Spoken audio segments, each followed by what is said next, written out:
अस्सलाम वालेकुम। मैंने कल 10 अप के बारे में एक वीडियो बनाई थी जिसके बाद कुछ कमेंट्स आए कि तुम्हारे सिर्फ 3 सब्सक्राइबर्स हैं, तुमने आउट ऑफ हेट बनाया है, ये हो गया वो हो गया। तो इसकी क्लैरिफिकेशन ये है कि मैं ना तो यूट्यूबर हूँ और ना मैं बनना चाहता हूँ। मुझे सिर्फ एक खराबी नज़र आई जो मैं हाईलाइट करना चाह रहा हूँ। ठीक है। और इसके अलावा और कोई मकसद नहीं है, ना मुझे कोई अटेंशन चाहिए ना कुछ चाहिए। मुझे सिर्फ एक जो खराबी नज़र आई मैं उसको हाईलाइट कर रहा हूँ। ठीक है। और कुछ दूसरी चीज़ें जो मैंने कमेंट्स में देखी, जो मुझे लगा कि फर्दर एक्सप्लेनेशन की ज़रूरत है, मैं वो करना चाह रहा था। तो पहली चीज़ तो ये कि बोला गया कि तुम ट्रांजैक्शन गलत देख रहे हो, ट्रांजैक्शंस में देखो, ERC20 टोकन्स ट्रांजैक्शन में नहीं देखो। अच्छा, इन दोनों में फ़र्क क्या होता है? जो ट्रांजैक्शन आपको यहाँ पे नज़र आएगी वही ट्रांजैक्शंस आपको यहाँ पे भी मिलेंगे, लेकिन इसके अंदर कुछ एक्स्ट्रा ट्रांजैक्शंस आपको नज़र आएंगी। उसकी वजह यह है कि ERC20 टोकन्स लाइक नेटवर्क पे हम जब बात कर रहे हैं तो इथीरियम जो है ERC20 ब्लॉकचेन का अपना कॉइन है। ठीक है, वो टोकन नहीं है, वो इसका अपना कॉइन है। तो जब उसकी ट्रांजैक्शन होती है तो वो ट्रांजैक्शंस में तो आपको मिलेगा। ठीक है, इन ट्रांजैक्शंस में, लेकिन वो आपको ERC20 टोकन्स में नहीं मिलेगा। ठीक। फर्दर ये होता है कि ये ERC20 टोकन्स की ट्रांजैक्शन से आपको ट्रैक करना थोड़ा सा इजी हो जाता है कि आपके पास टोकन भी आगे लिखा हुआ रहता है कि कौन सा टोकन जो है उसकी ट्रांजैक्शन की जा रही है। ठीक है। और ये थोड़ी सी एक्सपेंड भी हो जाती है, हो सकती है, यानी एक ट्रांजैक्शन इंटू 2 ट्रांजैक्शंस भी आपको डिस्प्ले हो सकती है अगर उसके अंदर दो तरह के ट्रांजैक्शन टोकन्स जो हैं, सॉरी, ERC20 टोकन्स इन्वॉल्व हों। ठीक। तो इसेंशियली दोनों सेम ही होती हैं, इनमें कोई फ़र्क नहीं है खास कि उधर ट्रांजैक्शन डिफरेंट है, यहाँ पे ट्रांजैक्शन डिफरेंट है। ठीक है। पहली चीज़ तो ये होगी। सेकंड थिंग, ये कहा गया कि जो वॉलेट में है, इस यहाँ से सेंड किया जा रहा है अमाउंट को, वो क्या है कि आपका कॉन्ट्रैक्ट है। ठीक है, वो एक वॉलेट नहीं है, वो एक कॉन्ट्रैक्ट है, वहाँ पे सेंड किया जा रहा है। यहाँ पे एक चीज़ क्लियर कर लें कि ईथरस्कैन जब भी आप खोलते हैं तो वहाँ पे आपको एड्रेस के साथ जो यानी एड्रेस लिखा हुआ नजर आएगा वो कोई ना कोई वॉलेट होगा। EOS एड्रेस इसको बोलते हैं। अगर तो उसके साथ कॉन्ट्रैक्ट लिखा है तो वो एक कॉन्ट्रैक्ट होगा। ठीक। ये थोड़ी सी एक टेक्निकल टर्म्स हैं दोनों में डिफ्रेंशिएट करने के लिए। अब यहाँ पे एड्रेस नजर आ रहा है, इसका मतलब ये एक वॉलेट है। ठीक है। अगर हम देखना चाहें एक कॉन्ट्रैक्ट को तो शायद यहाँ पे आपको कॉन्ट्रैक्ट मिल जाएगा। I am not sure, there should be one. Like अगर मैं इसको एक्सपेंड करता हूँ तो एक कॉन्ट्रैक्ट है। ठीक है, 10 अप का ही कॉन्ट्रैक्ट है। राइट। अब देखें यहाँ पे एक लिखा हुआ है कॉन्ट्रैक्ट, तो कॉन्ट्रैक्ट जब भी होगा उसके साथ कॉन्ट्रैक्ट लिखा हुआ लाजमी होगा। एड्रेस अगर लिखा हुआ है तो वो जस्ट एक वॉलेट है। ठीक है। ये एक चीज क्लियर हो गई कि जहाँ पे सेंड करने हैं वो एड्रेस ही है।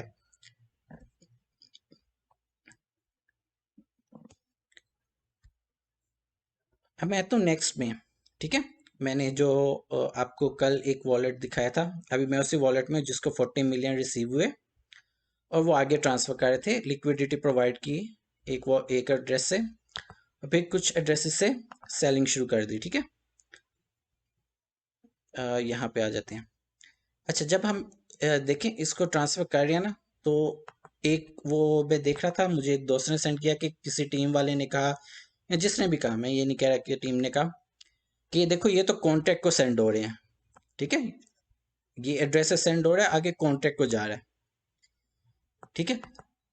अब जो भी ERC20 टोकन्स एक एड्रेस से दूसरे एड्रेस पे जब ट्रांसफ़र किया जाता है तो वो थ्रू कॉन्ट्रैक्ट इंटर लिंक होते हैं, यानी इंटरलिंक तो नहीं मैं इसको कहूँगा, वो आपके कॉन्ट्रैक्ट से इंटरेक्ट करते हैं, सॉरी, यस, इंटरेक्ट करते हैं और देन ट्रांसफर होते हैं।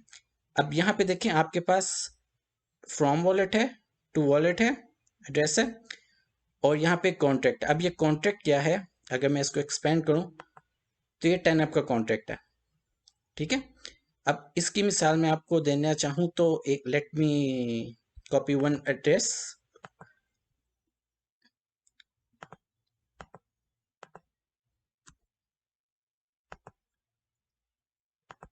आई होप कि इसके अंदर कोई ना कोई ट्रांजैक्शन हुई होगी। Right, let me check. हाँ जी, देखिए यहाँ पे अब क्या हुआ है, क्या हुआ कि बाइनेंस से कुछ ना कुछ यूएसडीटी सेंड हुए हैं। ठीक है, अब अगर मैं इसको एक्सपेंड करता हूँ तो क्या हो रहा है कि बाइनेंस से सेंड तो हो रहे हैं, ठीक है, लेकिन स्टिल वो इंटरेक्ट कर रहा है कॉन्ट्रैक्ट के साथ जो कि यूएसडीटी का कॉन्ट्रैक्ट है ऑन ERC20 चेन। यानी बाइनेंस से सेंड हो रहा है लेकिन वो इंटरेक्ट कर रहा है कॉन्ट्रैक्ट के साथ, then it is going to destination wallet address. ठीक है, तो ये चीज़ समझना ज़रूरी है कि जब भी हम टोकन्स को ट्रांसफ़र करते हैं एक वॉलेट से दूसरे वॉलेट में, तो इंटरेक्ट कर रहे होते हैं अपने कॉन्ट्रैक्ट के साथ ही फॉर ट्रांसफ़र। ठीक है, एक और चीज़ क्लियर होगी कि ये कॉन्ट्रैक्ट के साथ कॉन्ट्रैक्ट में सेंड नहीं हो रहे, ये कॉन्ट्रैक्ट के इंटरेक्शन के साथ वॉलेट टू वॉलेट ट्रांजैक्शन है। ठीक है, ये चीज़ भी क्लियर होगी हमें। फिर एक तीसरी चीज़ बोली गई कि हम जो देख रहे हैं, एड्रेस देख रहे हैं, वो सेंड नहीं कर रहा। ठीक है, वो क्या कर रहा है, वो तो यूनिस्वैप में ही कर रहा है। देखें, जो इथेरियम रैप्ट ईथ पे हमारे पास ट्रांजैक्शंस होती हैं, उसकी ट्रांजैक्शंस इन्हीं टर्म्स में हमारे पास नज़र आती है। ठीक है, उसके अंदर ये नहीं होता कि टोकन आपके वॉलेट से आया। अब देखें, अगर मैं यहाँ पे अंडरस्टैंड करूँ तो टोकन 10 आपके वॉलेट से यूनिस्वैप के लिक्विडिटी पूल में गए और फिर आपको रैप्ट ईथ में मिले। अब होना तो ये चाहिए कि रैप्ट ईथ आपके पास वापस भी आए, लेकिन रैप ईथ एक डिफरेंट टोकन है जो कि यूनिस्वैप की ट्रेडिंग के लिए यूज़ हो रहा है। तो ये इसकी ट्रांजैक्शन एक डिफरेंट तरह से नज़र आती है। अब मैं आपको लेके जाता हूँ, कुछ दिखाना चाहता हूँ, शायद मुझे मिल जाएगा hopefully. Coin market cap,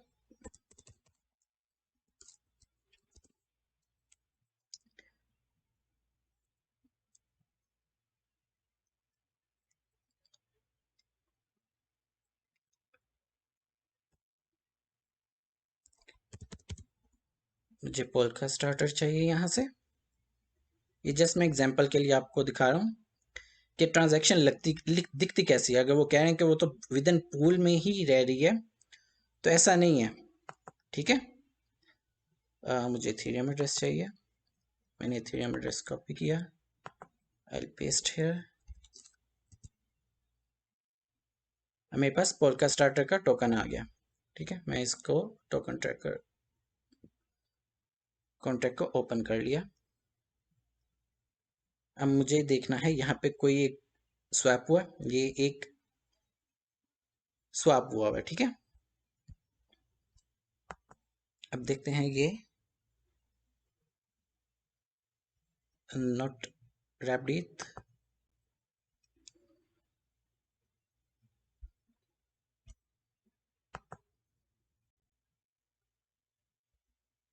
right, अब ये देखें, ये रैप्ड ईथ के साथ उसने स्वैप किया, पोल्का स्टार्टर टोकन्स को रैप्ड ईथ में कन्वर्ट किया। अब आप कहेंगे कि शायद ये भी हो सकता है कि ये सेम एड्रेस जो है ये कुछ और हो, ये किसी का होल्डर ना हो। तो इसको एक्सपेंड करके भी आप देख सकते हैं कि इसका एड्रेस क्या क्या होल्डिंग है। ठीक, ये देखें, ओरियन प्रोटोकॉल, पोल्कामोन। अब मैं बेसिकली बहुत ज़्यादा आइडियाज़ में और स्पेशली पोल्का स्टार्टर में इन्वॉल्व होता हूँ, तो मुझे पता है कि वहाँ पे क्या कौन कौन से टोकन्स लॉन्च हुए हैं। ये ओरियन ओरियन प्रोटोकॉल, पोल्कामोन, बॉन्डली, ये जो हैं ये पोल्का स्टार्टर पे लॉन्च हुए हैं अभी कुछ अर्सा पहले ही आईडीओ के थ्रू। तो ये चीज़ तो तय है कि ये एक यूज़र का वॉलेट है। और जब यूजर अपनी ट्रांजैक्शन रैप्ड ईथ में कर रहा है तो उसकी ट्रांजैक्शन इसी तरह से नजर आ रही है जैसे हमें वहां पे नजर आएगी 10 अप के केस में। ठीक है, ये तो हो गया आसान समझाने के लिए। अभी हम जाते हैं यूनिस्वाप के डॉक्यूमेंटेशन में। अच्छा देखें, जब भी हमारा कॉल होता है टोकन टू टोकन का, ठीक है, यूएसडीटी टू टोकन, तो हमारा डिफरेंट फंक्शन कॉल होता है। ठीक, ये जो प्रोग्रामिंग कर रहे हैं ये वो ज़्यादा बेटर समझ सकेंगे, मैं ज़्यादा डिटेल में नहीं जाऊंगा इसके। ठीक है, अब token swap token for exact tokens, लेकिन जब हम रैप्ड ईथ में आते हैं तो एक डिफरेंट फंक्शन कॉल होता है जिसकी आउटपुट डिफरेंट होती है, वो होता है स्वैप एग्जैक्ट ईथ फॉर टोकन्स। ठीक है, तो ये डिफरेंट है, जो आपके यहाँ पर टोकन्स हैं वो डिफरेंट जो फंक्शंस हैं उनके थ्रू एग्जीक्यूट हो रहे हैं। ठीक है, ये एक थोड़ा सा टेक्निकल पॉइंट था जो मैं आपको मेंशन करना चाह रहा था। ठीक है, अब आ जाते हैं वापस उसी वॉलेट में जो यहाँ पे सेल कर रहा है। राइट, अब देखें इस वॉलेट के मैं वापस जाता हूँ। ठीक, अब कुछ अर्सा पहले ही एक नया टूल लॉन्च हुआ है अनमार्शल के नाम से। ठीक है, इसका एक स्कैनर है जो थोड़ा सा आपको बेटर इंसाइट दे देता है ईथर स्कैन से। अब मैं इसको कॉपी करता हूँ, इसको यहाँ पे पेस्ट किया। देखें सेम एड्रेस है, मैं एड्रेस वही लेके आ रहा हूँ। यहाँ पे $71,228 मौजूद हैं इथेरियम चेन पे, जिसके अंदर से 20 ईथ हैं और 10 अप्स हैं। ठीक है, सॉरी अभी सब इथेरियम ही है इधर। राइट, अब टोकन हिस्ट्री में अगर मैं जाऊं तो क्या हो रहा है, स्वैप 5,177 10 अप्स फॉर 0.525 ईथ में। ठीक है, ये अभी 6:45 PM। मेरा टाइम जोन ज़रा डिफरेंट है पाकिस्तान से, तो आपके पाकिस्तान के लिहाज से डिफरेंट टाइम होगा। Then again swap for 1 ETH, then receive 11,877 Ethereum, sorry 10 amps, then again swap. Right, तो ये आपको ज़रा बेटर आइडिया दे रहा है as compared to Etherscan, लेकिन स्टिल आप देख रहे हैं कि यहाँ पे भी स्वैप हो रहा है। अगर मैं इस ट्रांजैक्शन को ओपन करना चाहूँ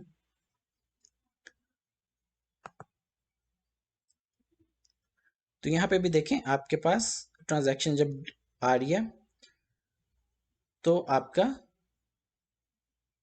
डिटेल में आपको ईथ में कन्वर्जन नज़र आ रही है, स्वैप नज़र आ रहा है। राइट, अब एक और चीज़ जो काबिल गौर है, जो मेन वॉलेट है डेवलपर का जहाँ पे टोकन मिंट हुए। ठीक है, मैं उसी वॉलेट में आ जाता हूँ जहाँ पे सॉरी मैं भूल गया वो कौन सा वॉलेट था। ERC20 tokens, ERC20 tokens, let me open some transaction.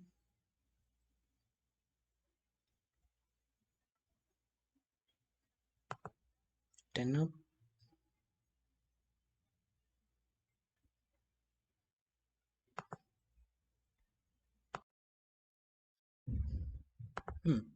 मुझे एक और लास्ट चीज़ आपको दिखानी थी।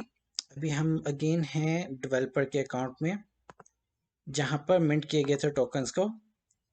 हम देख सकते हैं यहाँ पे इस जगह पे इन टोकन्स को सॉरी मिंट किया गया। देन क्या हुआ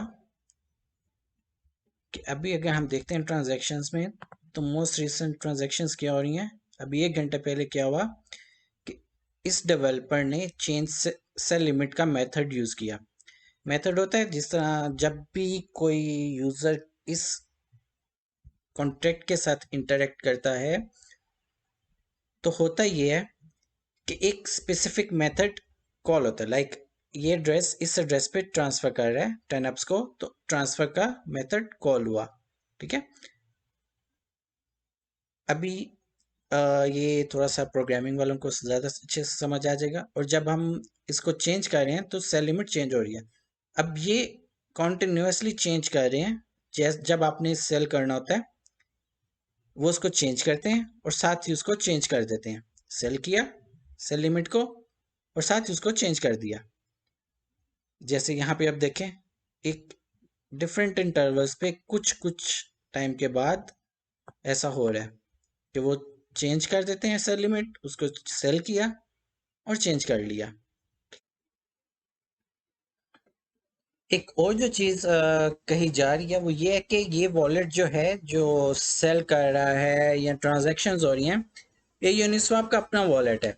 ठीक है, तो ट्रस्ट में अगर कोई ये बोल के कहता है कि हम आपको क्रिप्टो सिखाएंगे और हम आपको बहुत ज़्यादा क्रिप्टो में जीनियस बना देंगे, और फिर ये कहता है कि यूनिस्वाप का अपना वॉलेट है, तो उससे दूर भागें।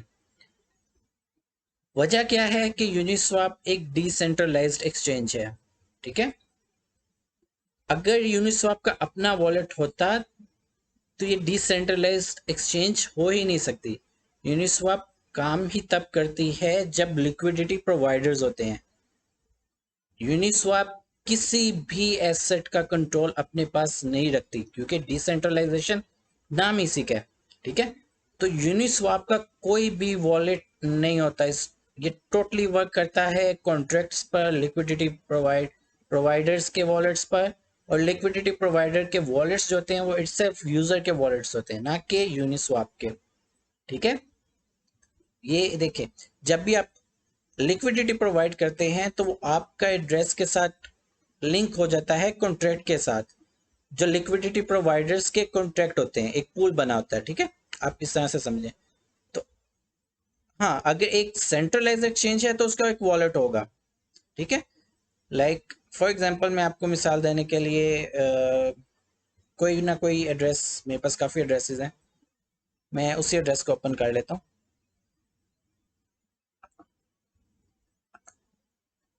मैं यहीं पे इसको थोड़ा सा एक्सपेंड करता हूँ।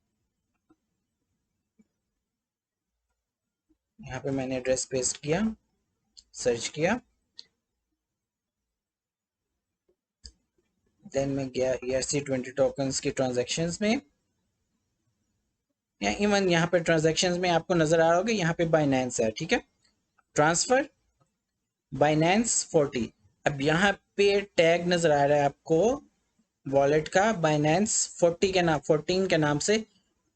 क्यों नजर आ रहा है? क्योंकि बाइनेंस एक सेंट्रलाइज्ड एक्सचेंज है। यही बिगेस्ट डिफरेंस है between centralized and decentralized exchange में। तो जो भी आपको बोलता है कि ये यूनिस्वाप का अपना वॉलेट है जो ट्रांजैक्शन कर रहा है, तो पहले उसको बोलें कि ये डिसेंट्रलाइजेशन के खिलाफ है। इस तरह यूनिस्वाप काम ही नहीं करती। यूनिस्वाप का कभी अपना कोई वॉलेट नहीं होगा। ठीक है, हाँ, अगर सेंट्रलाइज्ड एक्सचेंज है तो उसका अपना एक वॉलेट होगा, जैसा कि यहाँ पे आपको नजर आ रहा है बाइनेंस 14। लेकिन आपको कभी यूनिस्वैप के नाम से कोई वॉलेट नजर नहीं आएगा। ये टोटली वर्क करती है लिक्विडिटी प्रोवाइडर्स पे, कॉन्ट्रैक्ट्स पे, ऑटोमेटिक मार्केट मेकिंग पे। इसका किसी भी अपने साथ अपने से लिंक कोई भी वॉलेट नहीं होता है। ठीक है, तो ये एक चीज, जो भी आपको कहता है मैं आपको क्रिप्टो सिखाऊंगा, मैं आपको बहुत कुछ बना दूंगा, और वो आके ये कहता है कि ये यूनिस्वाप का अपना वॉलेट ट्रांजैक्शन कर रहा है, तो वो बहुत बड़ी हद तक एक झूठ बोल रहा है। ये तो मैं सिंपल बोलूंगा, क्योंकि ये एक सिंपल सी चीज है। यूनिस्वाप का अपना कोई वॉलेट नहीं है, वो डिसेंट्रलाइज्ड एक्सचेंज है। बाइनेंस डिसेंट्रलाइज्ड एक्सचेंज है, और बाइनेंस जो है ये सेंट्रलाइज्ड एक्सचेंज है। इसीलिए आपको उसका वॉलेट यहाँ पे नजर आएगा। ठीक है, तो अगर मुझे मजीद कुछ ऐसा नजर आता है जहाँ पे मुझे क्लैरिफिकेशन की जरूरत पड़ेगी, या कोई ऐसा वो आर्ग्यूमेंट रखते हैं, तो मैं ज़रूर उसके उस पर कोई ना कोई अपनी राय दूंगा।